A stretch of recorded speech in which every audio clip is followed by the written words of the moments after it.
He put her name in ink on his arm on Friday night, and by Saturday night he was standing in State Farm Arena in Atlanta next to Claressa Shields, a married man, still legally married to Remy Ma, while a pastor stood in the middle of that room and prayed to bind any ops in the room in the name of Jesus. Let me say that again so it lands the way it needs to land. Papoose, the man who has allegedly been dragging out a divorce for over a year, the man whose attorney reportedly sent Remy Ma a cease and desist over a freestyle, the man Remy says wants half of her life's work, had time to sit in a tattoo parlor chair and get Claressa permanently written on his body, but has not had time, in all these months, to pick up a pen and sign divorce papers. The ink on his arm dried. The ink on the divorce papers? Still wet. Still imaginary. Still non-existent. And here's what everybody covering this story is getting wrong. They are framing this tattoo as a love story. It is not a love story. What I am going to show you today is that this tattoo is a business transaction disguised as romance, and by the time we get to the breakdown of that comment he left, the one where he allegedly told a woman she was too skinny to be asking about the divorce, you are going to understand exactly who this tattoo was actually for. And it wasn't Claressa. This is about Claressa Shields' public image, Papoose's financial survival, and a Zeus network ecosystem that needed a storyline, and the moment we connect the tattoo timeline to the fight promotion timeline to the cease and desist that was filed back in April, the entire picture flips. Because on one side of the story you have Remy Ma, who has been performing, working, and telling the truth even when it costs her. And on the other side you have a man writing paragraphs of devotion while a whole legal system waits on his signature. Personal stakes, cultural stakes, and the entire machine underneath, we are going through all of it. And when we get to what that pastor's prayer accidentally revealed about the energy in that room, you will never watch that footage the same way again. Drop your thoughts in the comments, hit like, and subscribe. Let's get into it. So, let's set the table properly, because if you're new to this saga, you need the full picture, and if you've been following along, you need the timeline tightened up. Because what happened this weekend in Atlanta only makes sense when you understand everything that came before it. Papoose and Remy Ma were hip-hop's supposed love story for years. The black love branding, the vows renewed, the golden child, the whole image. That image has been on fire for well over a year now.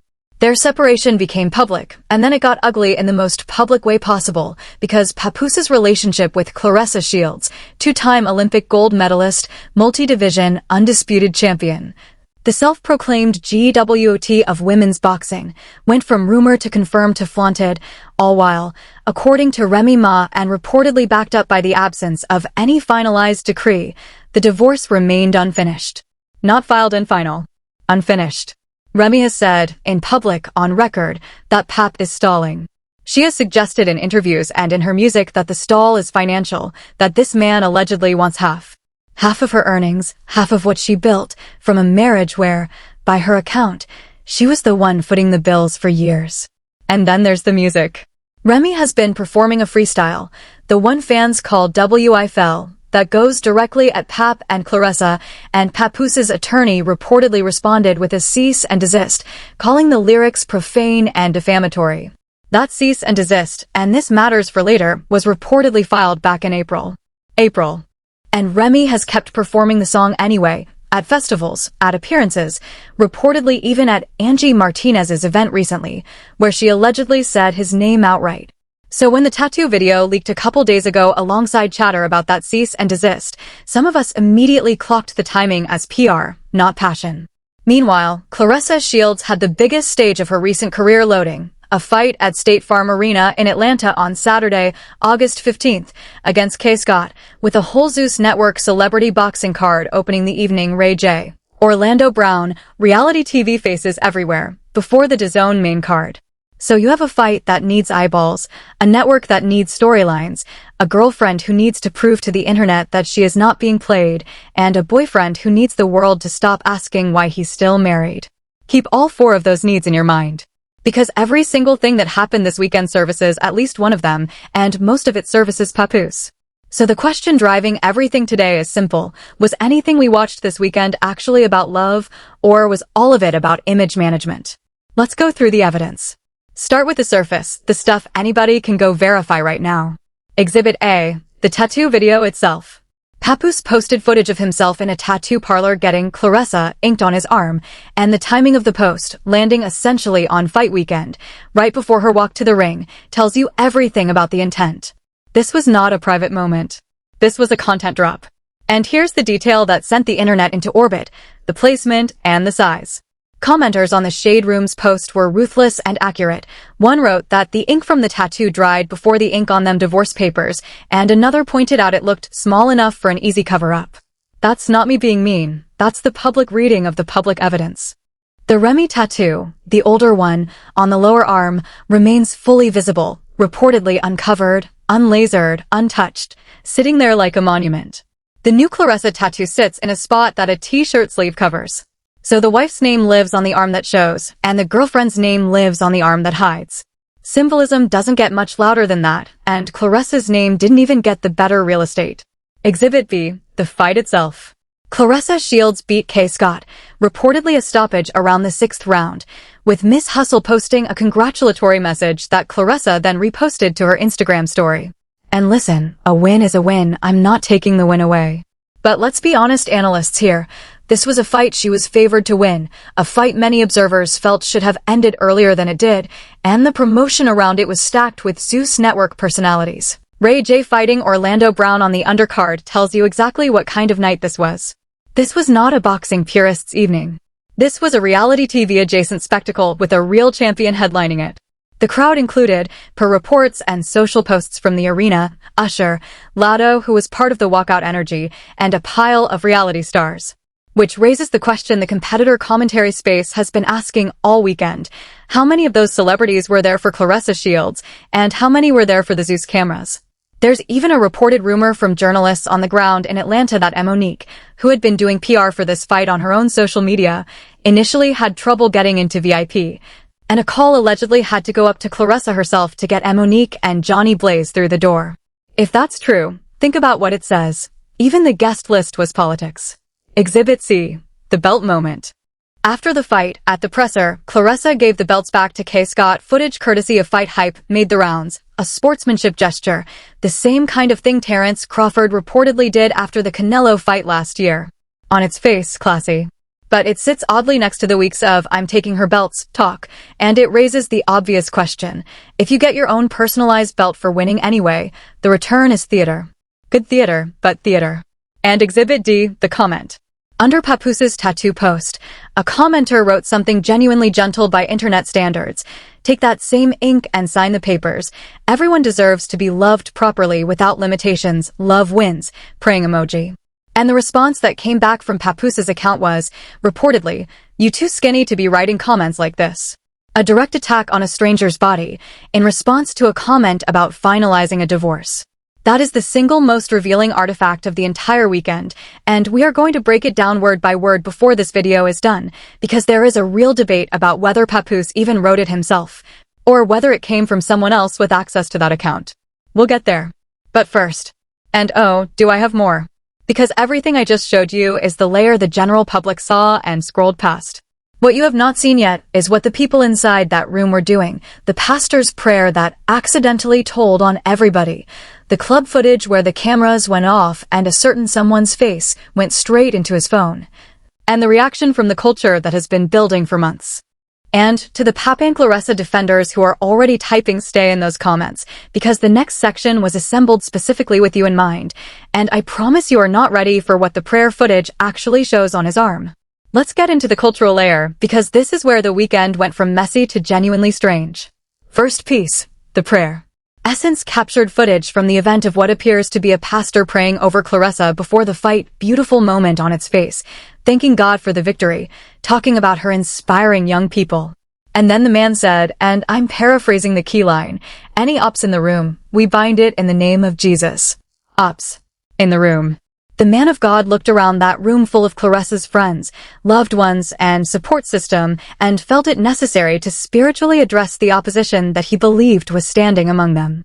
Now, you can read that as standard church language. Or you can read it the way I read it. A man with 20 years of reading rooms felt the energy in that one and said what he felt. Not everybody in that building was there for Claressa Shields, and the pastor knew it. And here's the detail almost nobody caught. In that prayer footage, Papoose is standing right there, and the Remy tattoo, the one on the lower arm, is visible. Uncovered. In the middle of the prayer for his girlfriend's victory, he's literally wearing his wife's name. Does everybody understand how crazy that actually is? Second piece, the club footage. After the fight, after the presser, Claressa and Pap were out, and during the press conference days earlier, per widely shared clips and commentary, Pap was performing for every camera in the building, moving chairs, repositioning, inserting himself into frames, reportedly acting visibly irritated when children in the crowd got attention he wanted. Lights on, Pap is the leading man. But in the club footage, when the Zeus cameras and the DAZN lights are gone, he's in his phone. Head down, screen glowing, in the middle of what was supposed to be a celebration. Now I want to be clear, this next part is speculation, but whose texts are so urgent at midnight on the biggest night of your girlfriend's year? Is it business? Is it damage control over the tattoo rollout? Is it, as plenty of people online have suggested, someone who needs reassurance that none of this is what it looks like? I don't know. But I know what it looks like, and it looks like a man managing a situation, not a man celebrating a woman. Third piece, the Remy response, or rather the Remy non-response, which is its own statement. While all of this was unfolding, Remy Ma was reportedly performing. She's been doing the freestyle, the one Pap's attorney tried to kill with that April cease and desist, at appearance after appearance. The culture has noticed that the cease and desist did nothing. The song is still being performed. The crowds still know the words. And the contrast between the two camps could not be more stark. One side is producing ink videos and comment section fights. The other side is producing stages and receipts. Fourth piece, and this is the one that changes the temperature, the reception inside the culture itself. Scroll the reaction ecosystem, the shade room comments, the Instagram blog pages, the Reddit threads in the hip-hop relationship spaces, and the consensus is not relationship goals. The consensus, overwhelmingly, is some version of that viral line, ink on his body, but no ink on the divorce papers. Even people who like Claressa, even boxing people who ride for her hard, are separating the fighter from the situation. The culture has rendered a verdict that no PR rollout has been able to move. Now, in fairness, and I always want to give the counterargument its moment, there is a charitable reading here. Papoose has said through this process that he filed for divorce. Claressa has publicly stated Papoose filed for divorce because he's serious about me. So I'm not with somebody's husband. Filing is a real step. But here's where that argument collapses. Filing is the beginning of a divorce, not the end of one. Anybody can file. Finalizing requires showing up, negotiating in good faith, and signing. And by Remy Ma's account, stated publicly, repeatedly, what is holding up the finalization is the money ask. So the he filed, she's not a mistress, defense is technically true and functionally meaningless, and the culture knows the difference, which is exactly why the tattoo rollout landed with a thud. When the internet's most reliable take on your grand romantic gesture is a joke about Divorce Inc., you have not won the narrative. You have lost it in the most expensive way possible, permanently, on your skin. Now I need everybody to lock in, because this is where we stop talking about tattoos and start talking about systems. And this is the part of the video where I tell you the thing that most commentary channels either can't see or won't say. Nothing that happened this weekend was spontaneous, because nothing in this ecosystem is spontaneous. Let me break down the 3 interlocking machines that produced this weekend. Machine number 1, the Zeus network economy. Understand what Zeus is. Zeus is not HBO. Zeus is a subscription platform built on conflict content, reality shows where the fighting is the product. When Zeus attaches its celebrity boxing card to a legitimate championship fight, Ray J versus Orlando Brown as the opening act for Claressa Shields on DAZN, that is not a coincidence of scheduling. That is a deliberate content strategy. Borrow the credibility of real boxing to elevate the spectacle brand, and borrow the spectacle audience to inflate the legitimate event. Every celebrity in that arena Friday and Saturday was a cast member in a content ecosystem, whether they knew it or not. So when you ask, were they there for Claressa or for Zeus, the answer is that Zeus designed it so you can't tell the difference. That's the business model working perfectly. And Claressa, a genuinely great fighter, a legitimately historic athlete, has been increasingly absorbed into that ecosystem, and I want everybody to sit with what that means for her legacy. The GWOT deserves HBO-level framing. What she's getting is adjacent to reality TV framing, and the gap between those two things is where her market value quietly leaks. Machine number 2, the divorce economics. Follow the money. Because the money is the whole story. Remy Ma has said publicly that Papoose wants half. Now, why would a man who presents himself as financially comfortable, whose girlfriend is a world champion, fight for a spouse's earnings instead of taking a clean exit? There are only a few rational answers, and none of them are flattering. Either the money he presents is not the money he has, or the money ask is a leverage strategy. Ask for the moon, make the divorce painful, and trade the signature for concessions. And if it's a leverage strategy, then every day the divorce stays unfinalized is not an accident. It's the plan. Now connect that to the tattoo. If you're a man whose entire value in the current market is your proximity to Claressa Shields' fame and Claressa Shields' income, and I know that sounds harsh, but name the job, name the office, name the paycheck. Remy has reportedly alluded to a mystery situation with no visible employment, then the single biggest threat to your survival is Claressa's patience running out. And what erodes Claressa's patience? The internet calling her a side chick. The internet pointing at the Remy tattoo. The internet asking where the divorce decree is. So what do? You can't produce a decree. The decree costs you leverage. But you can produce a gesture. A tattoo is a down payment. It's reportedly cheap, it's instant, it's photographable, and it buys months. That is not romance. That is accounts payable. Machine number 3, the narrative management layer. Remember the cease and desist, reportedly filed in April, against Remy's freestyle. Now notice when it became a public talking point again. Days ago. Right before the fight. Somebody wanted that document circulating on fight weekend, and the most cynical read, which I happen to believe is the correct read, is that it was supposed to paint Remy as the bitter aggressor at the exact moment Pap and Claressa were rolling out the love story. But the execution was sloppy, because the date was right there on the document, and the internet immediately clocked that the allegedly profane, defamatory song had been performed all summer without consequence. So the narrative strike failed, the tattoo had to carry the whole rollout, and the rollout collapsed under the weight of a single shade room comment about Divorce Inc. This is what I mean when I say the machine is broken. They are running a 2015 public image playbook in a 2026 information environment where every document gets screenshotted, every date gets checked, and every gesture gets ratioed within the hour. You cannot tattoo your way past a paper trail. And here is where the three machines connect. Zeus needs the storyline, Papoose needs the leverage, and Claressa needs the validation, and all three needs were serviced by one small tattoo on one hidden patch of arm. That's not a love story. That's three business interests wearing a love story costume. Which brings us to the thing this entire video has been building toward. The truth bomb. The "you too skinny to be writing comments like this" comment, I need you to understand what that sentence actually is, because it is the mask slipping in public. Look at the structure of the exchange. A stranger offers the mildest possible pushback, sign the papers, everybody deserves love without limitations, prayer hands emoji. There is no insult in it. There is no attack in it. And the response from Papoose's account does not address the divorce. Does not say it's being handled. Does not say mind your business. It attacks the woman's body. That is not the response of a man with a defense. That is the response of a man with no defense. Because when the truth is on the other side of the argument, the only move left is to make the person asking the question feel small. Every communications professional will tell you, when the answer to "why haven't you signed" is an insult about someone's weight, the reason you haven't signed is the reason you can't say out loud. And the reason, reportedly, by Remy Ma's own public account, is money and leverage. So that single comment is the entire story compressed into 9 words, the stall, the strategy, and the contempt for anybody who points at it. And now the layer that makes it even worse. Who actually wrote it? I want to be precise here.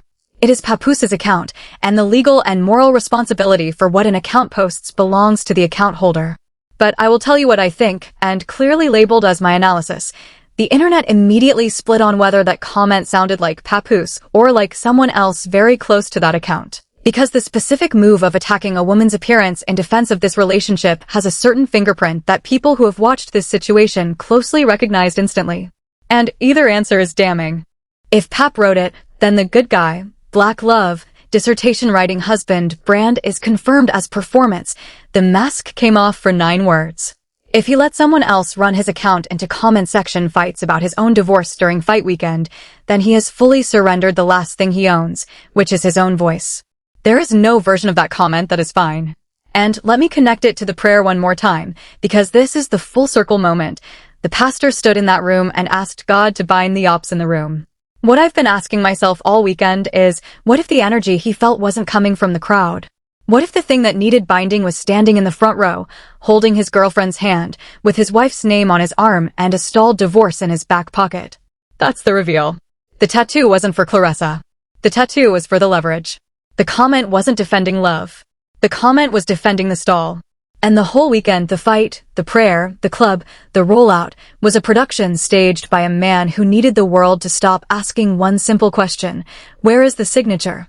And this is why I do this show. This is why we watch these stories all the way through. Look at where everybody is actually standing when the music stops.